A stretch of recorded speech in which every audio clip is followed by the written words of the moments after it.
सूक्ति है अतिथि देवो भव। ये अतिथि देवो भव सूक्ति जो होती है कहाँ पर और इसका मतलब क्या होता है देखते हैं। अतिथि देवो भव ये तैत्तरीयोपनिषद एक उपनिषद है जिसको हम कहते हैं तैत्तरीयोपनिषद। क्या कहते हैं? तैत्तरीयोपनिषद। और तैत्तरीयोपनिषद में कहा गया है अतिथि देवो भव, जिसका मतलब होता है अतिथि देवता के समान होता है, इसलिए उसका सत्कार हर तरह से करना चाहिए। कोई दिक्कत नहीं है? ठीक।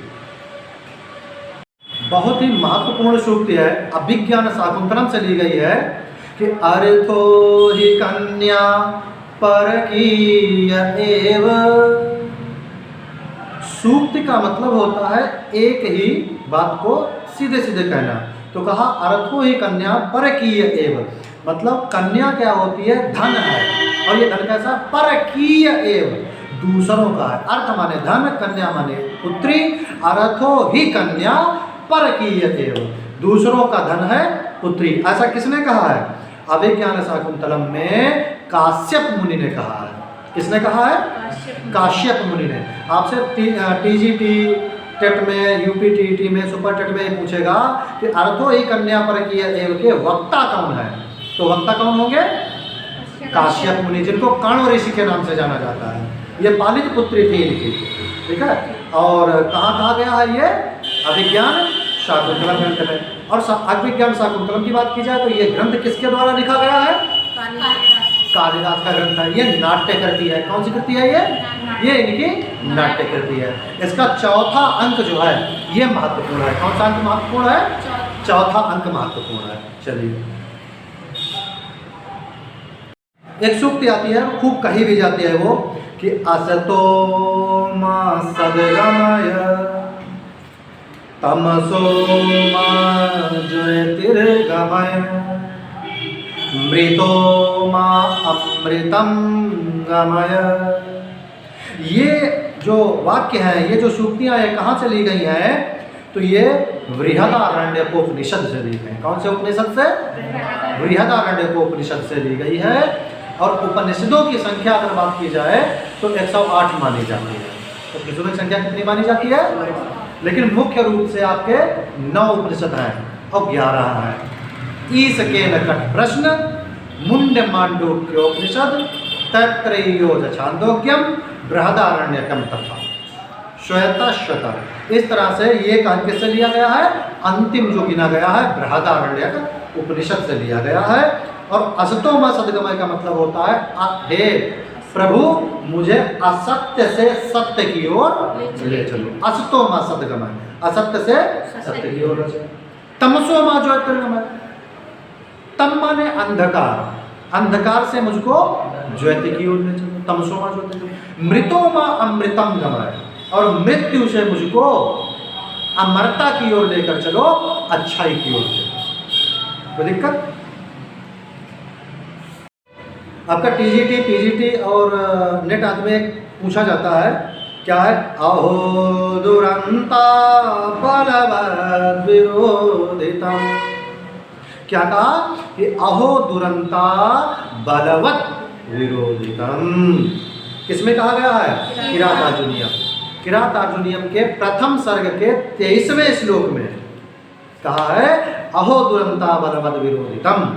सूक्ति कहाँ से ली गई है? किरातार्जुनीयम से। किस सर्ग से ली गई है? प्रथम सर्ग से। चौथा श्लोक है, 23वां श्लोक है। अच्छा, जो आपका किरातार्जुनीयम है ये किसकी रचना है? भारवी की रचना है। और इसमें सर्ग कितने हैं? 18 सर्ग है। कितने सर्ग हैं? 22। किरातार्जुनीयम में 18 हैं। और ये गिनी जाती है बृहत्रयी के अंतर्गत। बृहत्रयी के अंतर्गत गिनी जाती है। 18 सर्ग हैं। और इसमें जो प्रथम 3 सर्ग हैं, प्रथम 3 सर्गों को पाषाण त्रय के नाम से जाना जाता है। किसके नाम से जाना जाता है? पाषाण त्रय के नाम से भी जाना जाता है।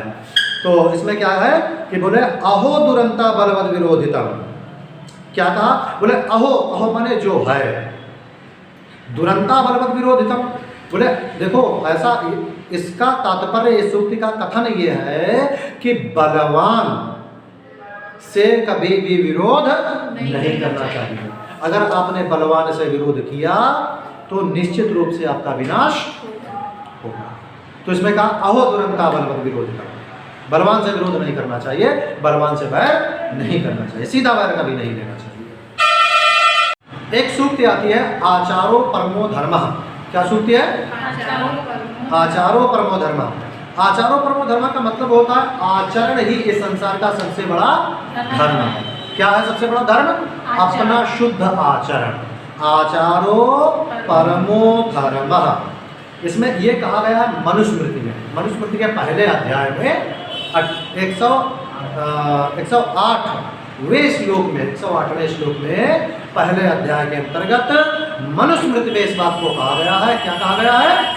आचारो परमो धर्म। आचरण ही संसार का सबसे बड़ा धर्म है, इसलिए अपने आचरण को हमेशा शुद्ध, पवित्र और अच्छा रखना चाहिए। एक सूक्ति पूछी जाती है अहिंसा परमो धर्मः। तो अहिंसा परमो धर्म सूक्ति कहाँ से ली गई है? तो आपको मैं ये बता दूं कि ये आपके महाभारत के अनुशासन पर्व से, महाभारत के अनुशासन पर्व से ली गई है। कौन सी? अहिंसा परमो धर्मः। देखो लगता नहीं है, पूरा महाभारत में हिंसा ही हुई है पूरी, लेकिन इसकी सूक्ति क्या कही जाती है? अहिंसा परमो धर्मः। कहाँ कही जाती है? अनुशासन पर्व।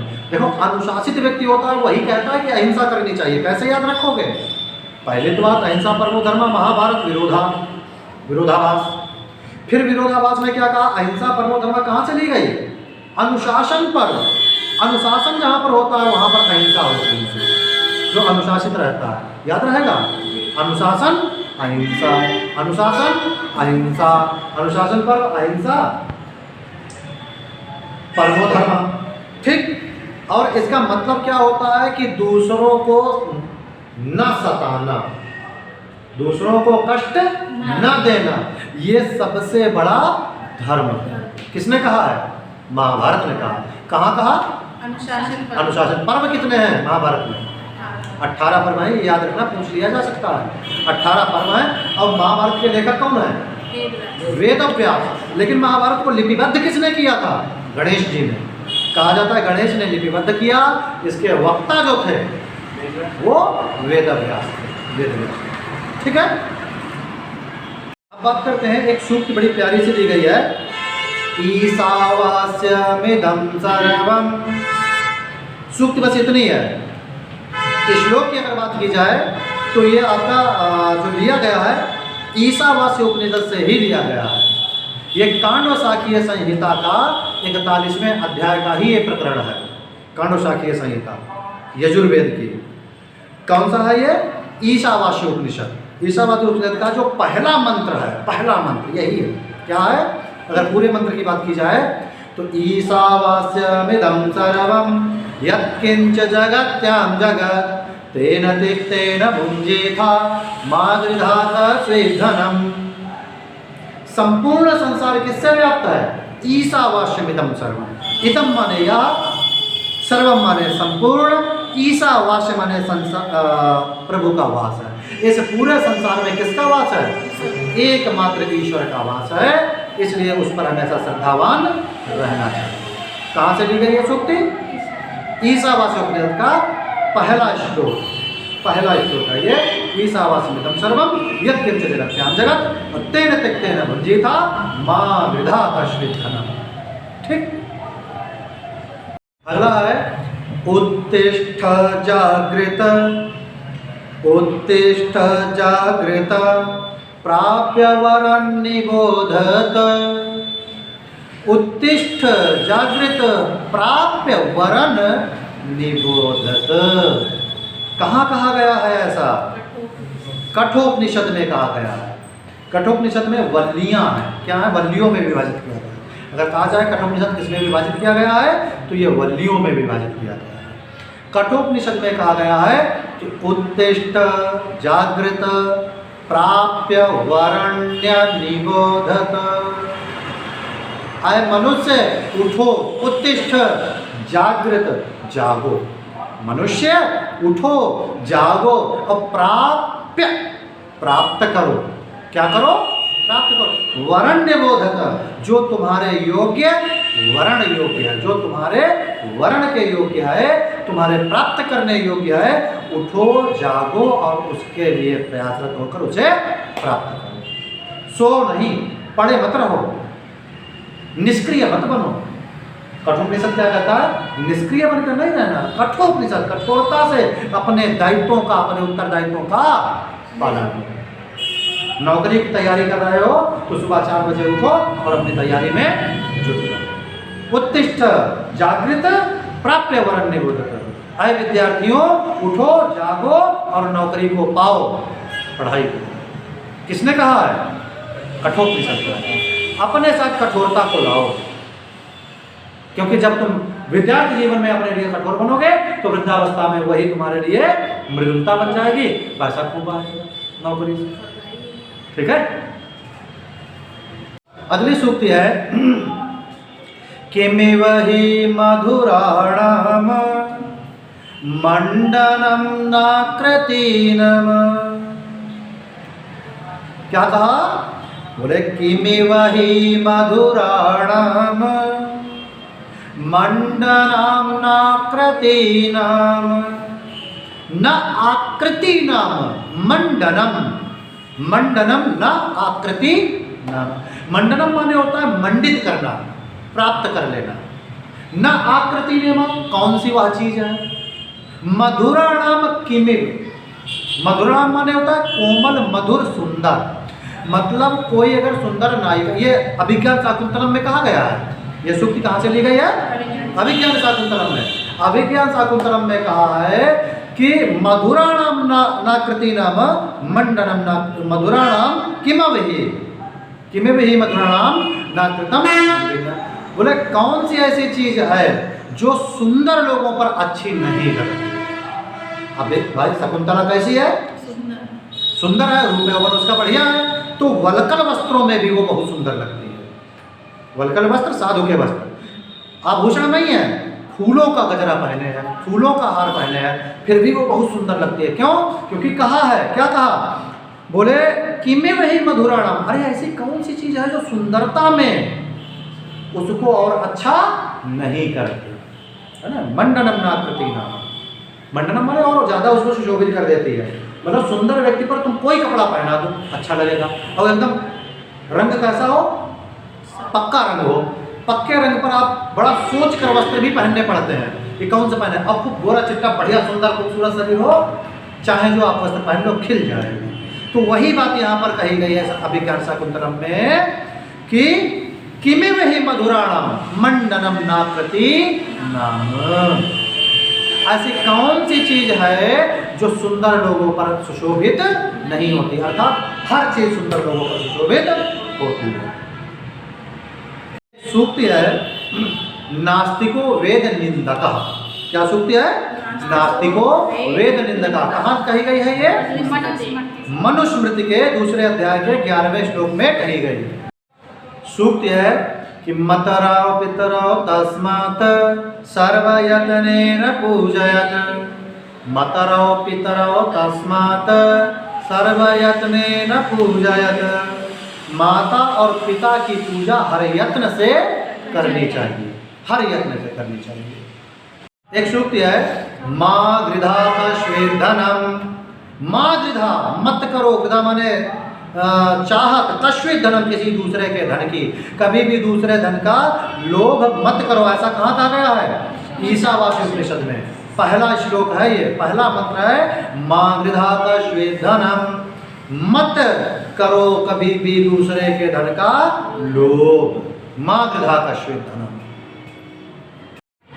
परोपकाराय सताम विभूषिताय।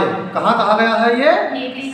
नीति शतक में कहा गया है कि परोपकाराय सताम विभूषिताय। परोपकार के समान कोई भी दूसरा आभूषण नहीं होता है। इसलिए हमेशा ही दूसरों के प्रति परोपकारी बनना चाहिए और दूसरों के प्रति अच्छे रहना चाहिए। परोपकार, दूसरों पर उपकार करना, सतम विभूषिता, यही सबसे बड़ा आभूषण है। अगली सूक्ति है नास्ति विद्या समम चक्षु। ये बात कहाँ कही गई है? महाभारत के शांति पर्व में। इसमें कहा कि नास्ति विद्या समम चक्षु, विद्या के समान दूसरे कोई नेत्र नहीं है। मातरम पितरम तस्मात् सर्वयत्नेन पूजयत, माँ और पिता की पूजा हर यत्न से करनी चाहिए। यत्र नार्यस्तु पूज्यन्ते रमन्ते तत्र देवता, जहाँ पर नारियों की पूजा होती है वहाँ पर देवता भी वास करते हैं, ऐसा कहाँ कहा गया है? मनुस्मृति में। एक सूक्त है जो बहुत पूछी जाती है, टीजीटी, पीजीटी, नेट, पीएचडी, और आपने कहा जेआरएफ में पूछी जाती है। आपका जो अभी शिक्षा विभाग की भर्ती आएगी आपकी जूनियर वाली, उसमें भी पूछा जाएगा। क्या पूछा जाएगा? बोले प्रारभ्यते न खलु विघ्न भयेन नीचय, प्रारभ्यते न खलु विघ्न भयेन नीचय। प्रारभ्यते न खलु, जो मूर्ख व्यक्ति होते हैं वो प्रारंभ ही नहीं करते हैं। क्या को? कार्य को। क्या सोचकर? विघ्न भयेन, विघ्न माने बाधा, बाधा कोई आ जाएगी। विघ्न भयेन, विघ्न के डर से बाधा कोई आ जाएगी, इस डर से अपने कार्य को प्रारंभ ही नहीं करते हैं। कौन नहीं प्रारंभ करते हैं? नीच व्यक्ति। ऐसा कहाँ कहा गया है? मुद्रा राक्षस में कहा गया है।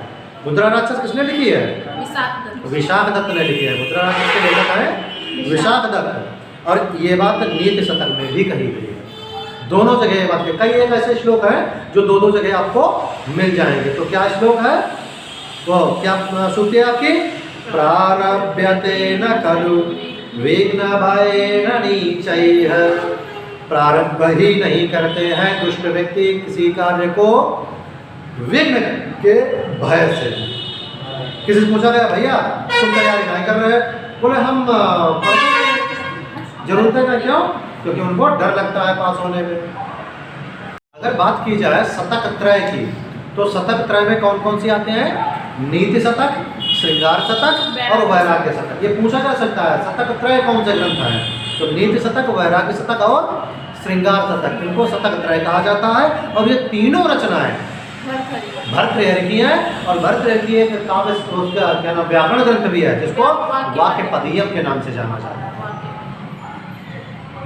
एक सूक्ति आपने जगह जगह पर लिखी हुई देखी होगी कि योगः कर्मसु कौशलम, योगः कर्मसु कौशलम।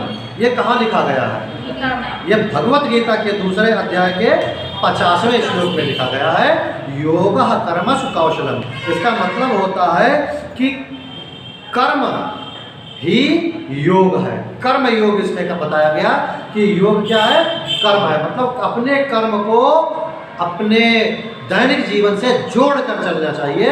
तो कहा जाएगा योगः कर्मसु कौशलम।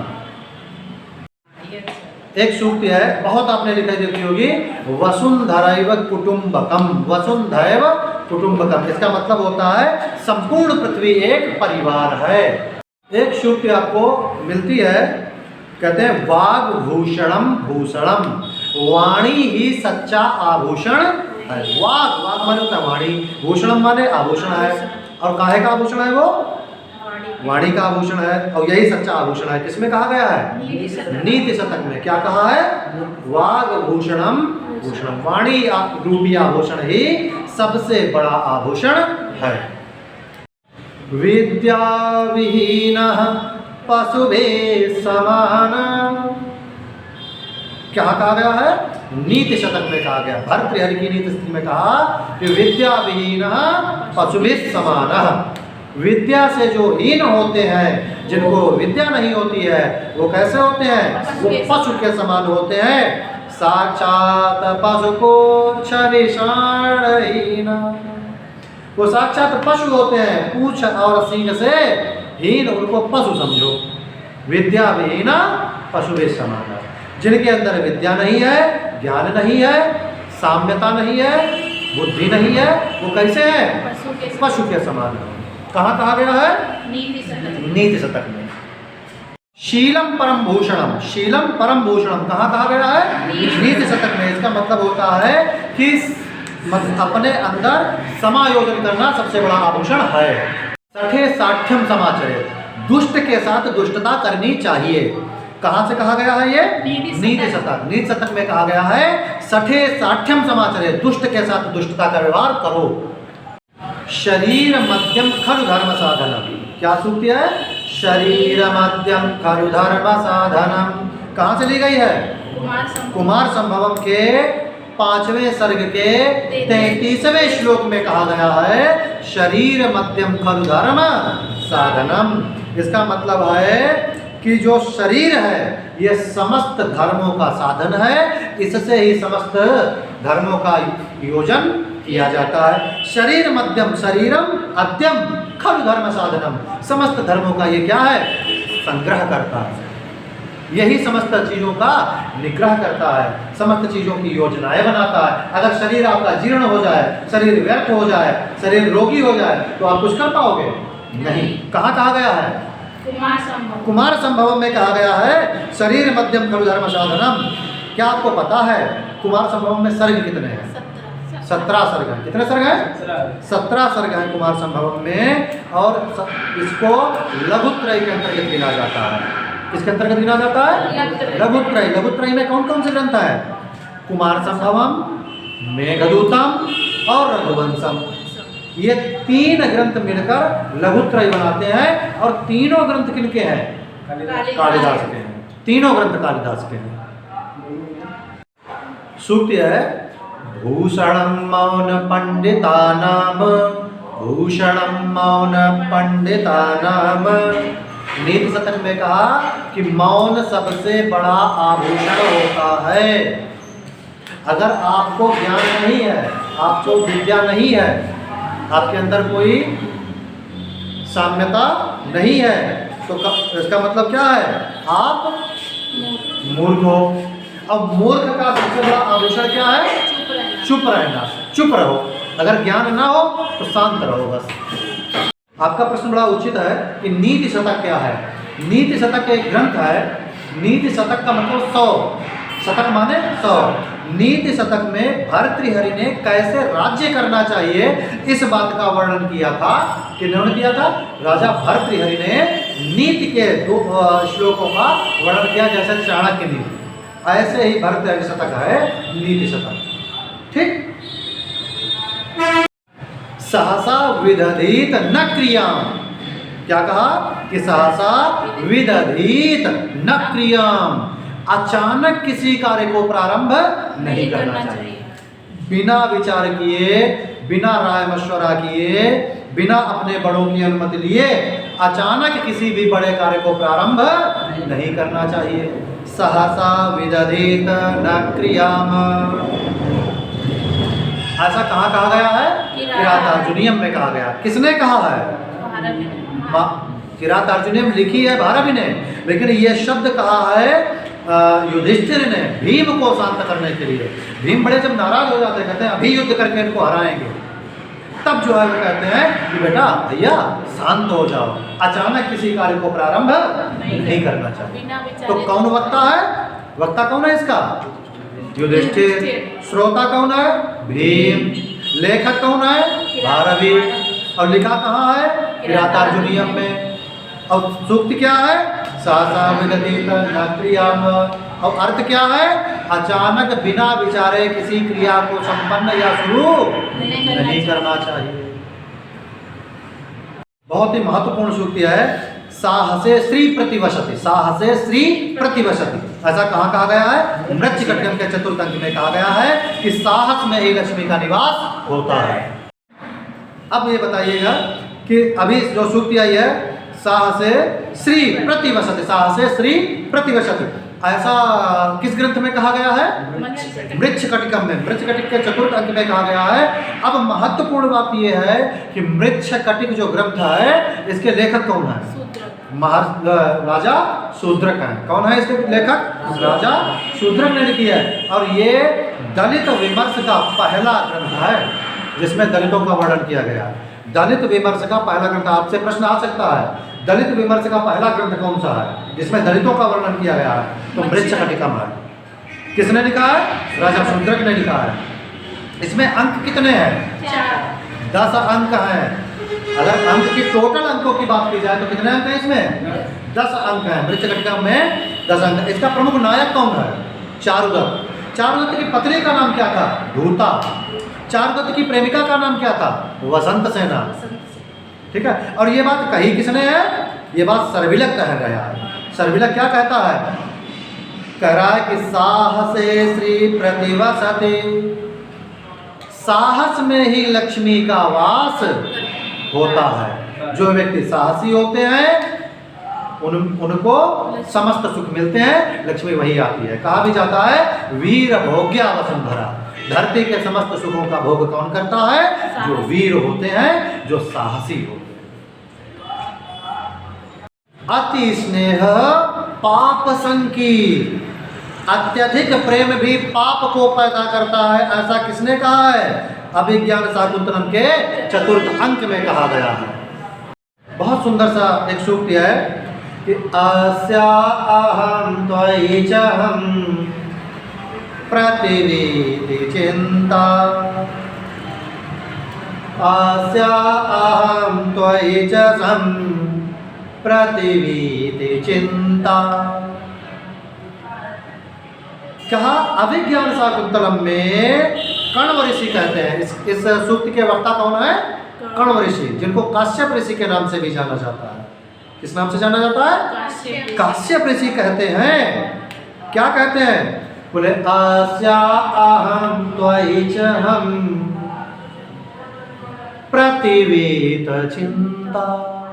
अस्या अहम, आज अब जाकर, अस्या अहम माने आज अब जाकर, अहम माने मैं, अहम माने मैं, अस्या अहम, अस्या अहम, आज अब जाकर हम त्वयि च तुम्हारे प्रति, त्वयि च माने तुम्हारे प्रति, संप्रति वीत चिंता, वीत माने बीत गई। आज अब कण्व ऋषि कब कह रहे हैं ये बात? शकुंतला की विदाई के समय। किस समय कहते हैं ये? शकुंतला अपने पति ग्रह को विदा हो रही है और उसको विदा करते समय कण्व ऋषि कहते हैं भाई पुत्री जिस समय विदा होती है तो पिता का धर्म क्या है? उसको विदा करें। अब कहते हैं आज हमारा काम जो था वो पूर्ण हुआ। अस्या अहम त्वयि च, अब हम तुम्हारे प्रति चिंता से मुक्त हो गए। क्यों मुक्त हो गए? क्योंकि तुम्हें तुम्हारे योग्य वर मिल गया। तुमको कौन मिल गया? तुमको कौन मिल गया? दुष्यंत मिल गए। दुष्यंत राजा चक्रवर्ती सम्राट है और चक्रवर्ती सम्राट के हाथों में कन्या का दान कर दिया, चिंता से मुक्त हो गया पिता। बोले आस्या अहम त्वयि च हम संप्रतिवीत चिंता, अब मैंने तुमको एक अच्छे हाथ में सौंप दिया, मेरी चिंता खत्म हो गई। अगर पूछा जाए कि वक्ता कौन? कण्व ऋषि। दूसरा नाम क्या इनका? काश्यप ऋषि। किससे बात कह रहे हैं? जंगल में खड़े हैं और आपस में बातें कर रहे हैं। अब किसके प्रति कह रहे हैं? शकुंतला के प्रति कह रहे हैं। कौन सा ग्रंथ है? अभिज्ञान शाकुंतलम। किसने लिखा है? कालिदास ने लिखा है। चौथे अंक में कही गई ये बात, 4थे अंक में कही गई। चौथे अंक में, चौथे अंक। याद रखना सारी बातें, कोई भी बात पूछी जा सकती है। हाँ। आलस्य हि मनुष्याणां शरीरस्थो महारिपो, आलस्य हि मनुष्याणां शरीरस्य महारिपो। ये बात नीति शतक में भर्तृहरि कहते हैं कि आलस्य मनुष्य के शरीर का सबसे बड़ा दुश्मन है, शत्रु है। सबसे बड़ा शत्रु कौन है शरीर का? आलस्य। आलस्य मनुष्याणां, आलस्य हि मनुष्याणां शरीरस्थं महारिपु। शरीरस्थ, शरीर के अंदर व्याप्त अगर आलस्य है वो सबसे बड़ा शत्रु है। सबसे बड़ा शत्रु कौन है? आलस्य। किसने कहा है? भर्तृहरि ने कहा है। किस ग्रंथ में कहा है? नीति शतक में। बहुत ही महत्वपूर्ण सूक्ति है। सर्वे गुणः कांचनम् आश्रयन्ते, सर्वे गुणः कांचनम् आश्रयन्ते।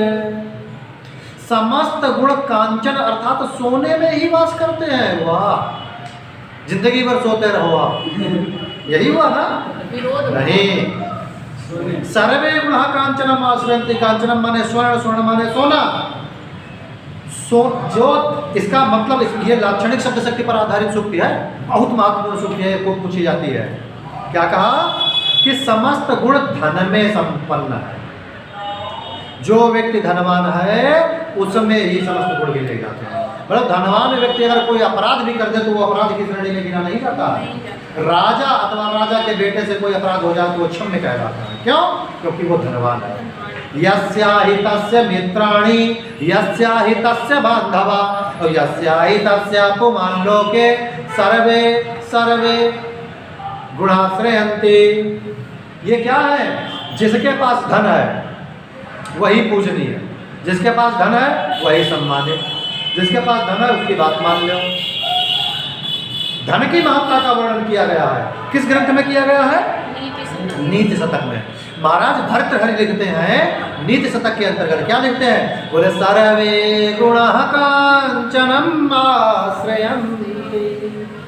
समस्त गुण धनवान के अंदर वसते हैं। और ऐसा इसलिए कहा गया है क्योंकि धन जो होता है व्यक्ति के लिए सबसे अधिक महत्वपूर्ण। कोई हो जगदाधार मगर जग में आधार रुपया। संसार में सबसे महत्वपूर्ण धन है, इसलिए कमाओ। ठीक।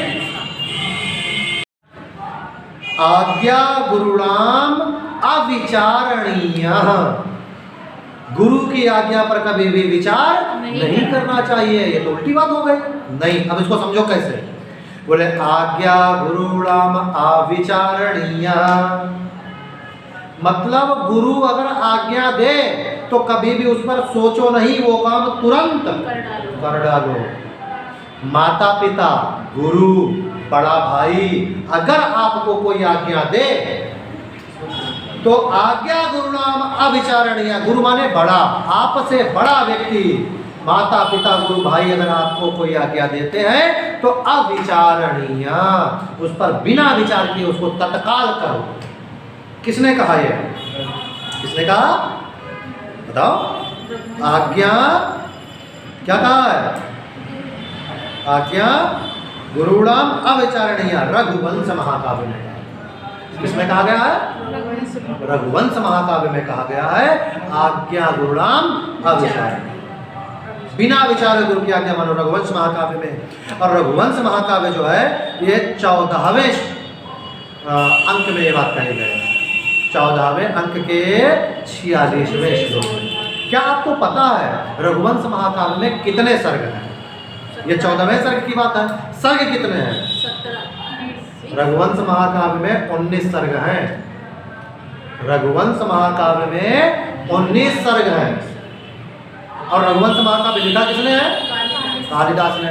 रघुवंश महाकाव्य में कितने राजाओं का वर्णन है? 31 राजाओं का वर्णन है रघुवंश महाकाव्य में। याद रखना, ये बातें पूछी जाती हैं। रघुवंश महाकाव्य में सबसे पहला राजा किसका वर्णन किया जाता है? दिलीप और सुदक्षिणा का वर्णन। महत्वपूर्ण सूक्ति है कि अनार्याः परदारा व्यवहारः। दूसरों की पत्नी के विषय में, दूसरी स्त्रियों के विषय में बात करना भी पाप है, ऐसा अभिज्ञान शाकुंतलम में कहा गया।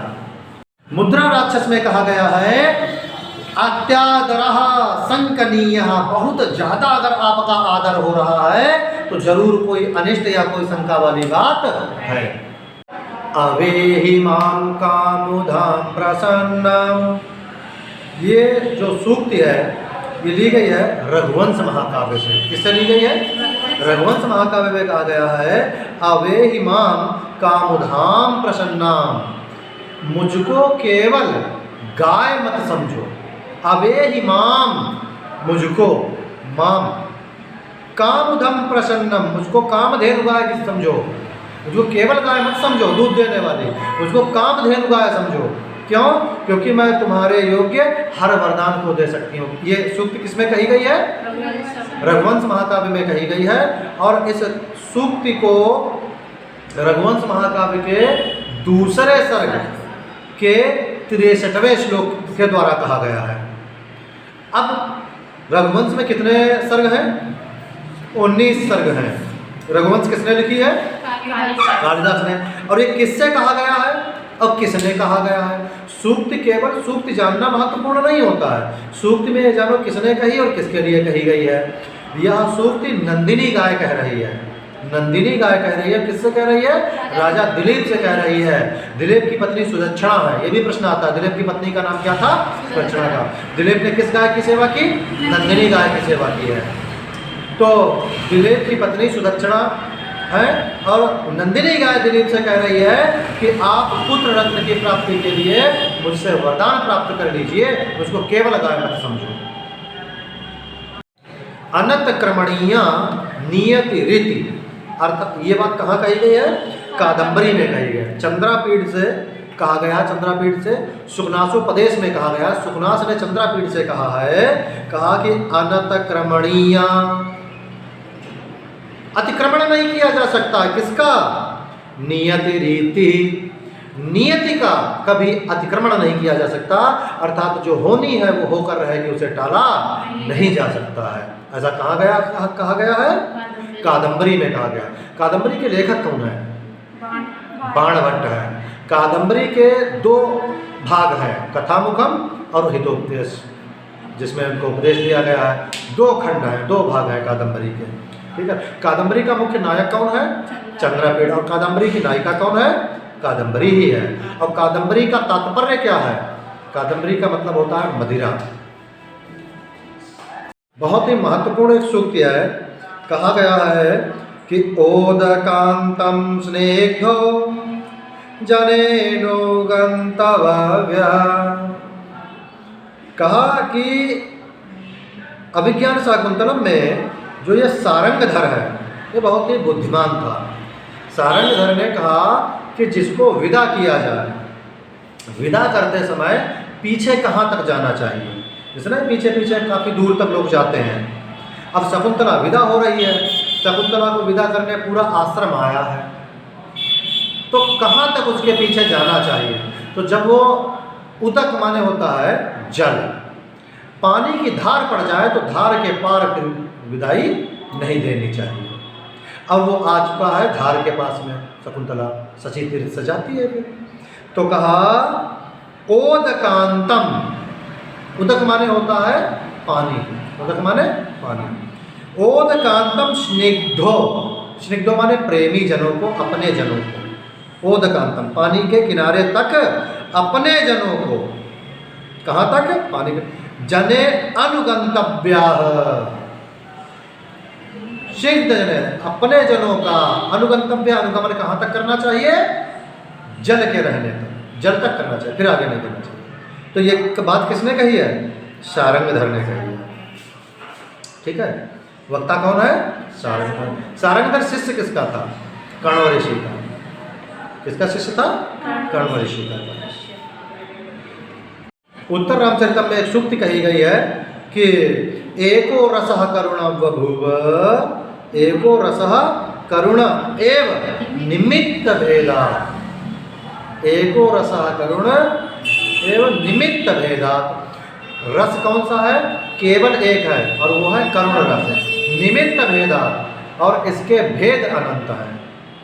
रस एक ही है, वो करुण रस है, और इसके भेद निमित्त माने बहुत से, इसी से उत्पन्न हो गए।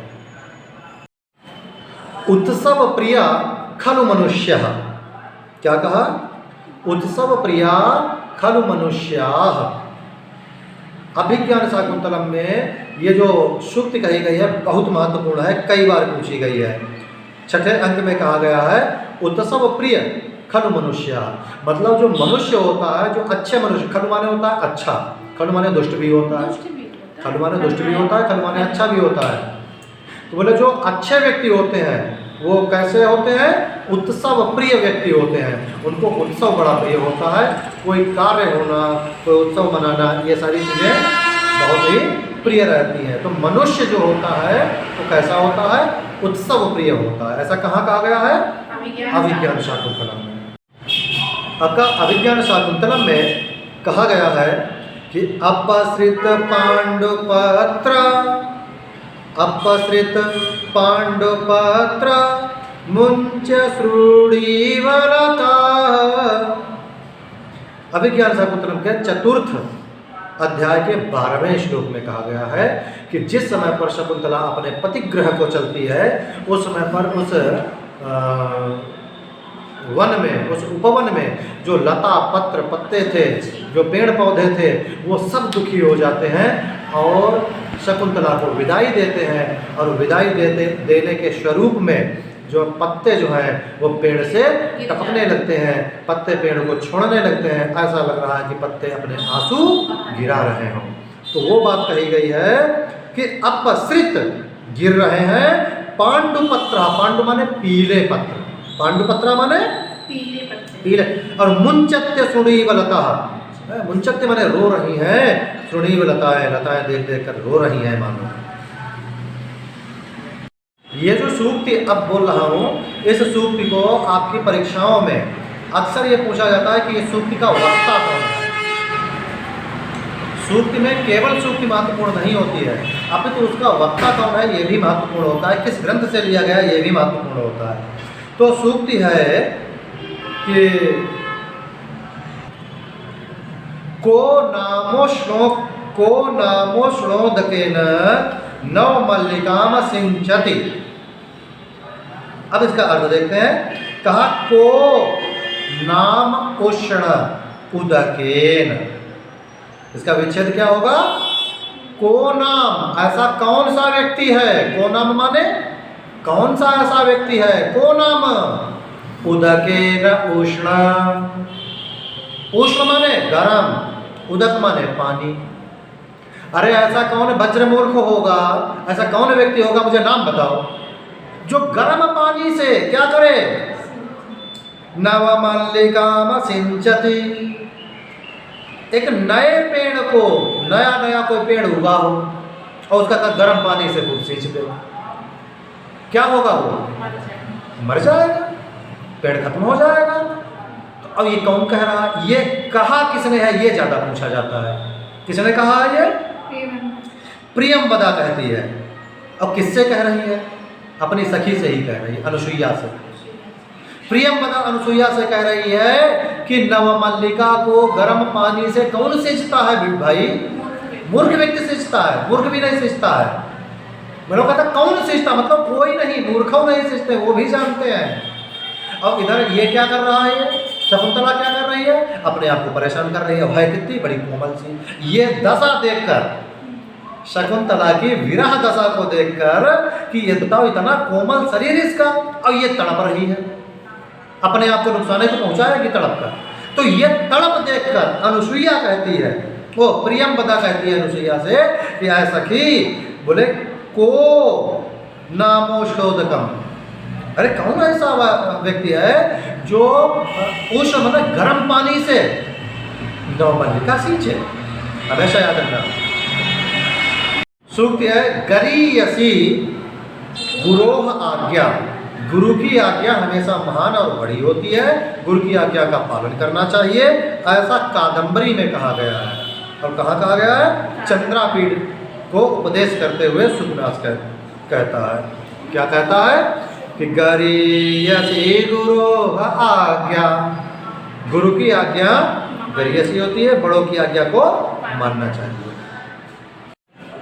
छाएव मैत्री खल सजनाना, छाएव मैत्री खल सजनाना, बोले छाया की तरह किसकी मैत्री होती है? खल और दुष्ट, मतलब खल और सज्जन, अच्छा व्यक्ति और बुरे व्यक्ति की मैत्री कैसी होती है? बोले छाया की तरह, थोड़ी देर के लिए होती है, टिकाऊ नहीं होती है। ऐसा कहाँ कहा गया है? नीति शतक में कहा गया है। नीति शतक में कहा गया कि छाए व मैत्री खलु सज्जनाना, दुष्ट और अच्छे व्यक्तियों की मैत्री बहुत थोड़े समय के लिए होती है, ये ज़्यादा टिकाऊ नहीं होती। मतलब कोई व्यक्ति अच्छा हो और कोई व्यक्ति बुरा हो तो दोनों साथ साथ कब तक रहेंगे? रह ही नहीं सकते।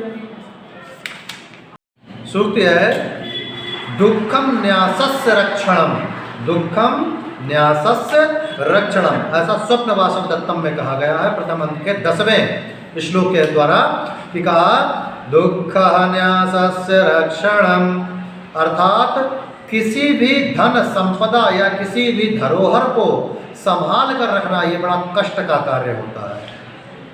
और ये खूब पूछी जाती है दुखम न्यासस्य रक्षणम, ये पूछा जाता है कहाँ से ली गई, तो स्वप्न वासव दत्तम से ली गई, स्वप्न वासव। बलवतः सह का विरोधा, बलवान के साथ क्या कैसा विरोध, मतलब विरोध नहीं करना चाहिए, ऐसा कहा गया है मृच्छकटिकम में। नहीं सर्वः सर्वम जाना, नहीं सर्वः सर्वम जाना, सब कुछ नहीं जान सकते हैं, ऐसा किसने कहा है? सरसदास ने नहीं कहा है, ऐसा कहा है नहीं सर्वः सर्वम जानाति, मुद्रा राक्षस में कहा गया कि सब सभी बातें नहीं जान सकते हैं, मुद्रा राक्षस में कहा गया है। मुद्रा राक्षस किसकी रचना है? विशाख दत्त की। ये एकमात्र ऐसा नाटक है जिसमें स्त्री पात्र कोई भी नहीं है, एकमात्र ऐसा ये, हाँ, जिसमें स्त्री पात्र एक भी नहीं है, विदूषक नहीं है। सब कोई बात कोई ना जान पाए वो कैसा होता है? अब न जान पाए तो न जान पाए, तो सर्वम न जानाति किसने कहा, कहाँ कहा गया है? मुद्रा राक्षस में कहा गया है। अगली सूक्ति बहुत महत्वपूर्ण है, कहाँ से ली गई है? अभिज्ञान शाकुंतलम। कहा अभिज्ञान शाकुंतलम में कहा गया है न खलु धीमताम, खलु माने अच्छे व्यक्ति, कहा न खलु धीमताम कश्चित विषयो नाम, न खलु धीमताम कश्चित विषयो नाम, मतलब नहीं, ऐसा संसार में कुछ भी नहीं है जो बुद्धिमान प्राणियों की जानकारी से छूटा हो। जो व्यक्ति बुद्धिमान होते हैं वो हर चीज का पता लगा लेते हैं, ऐसा किसने कहा है?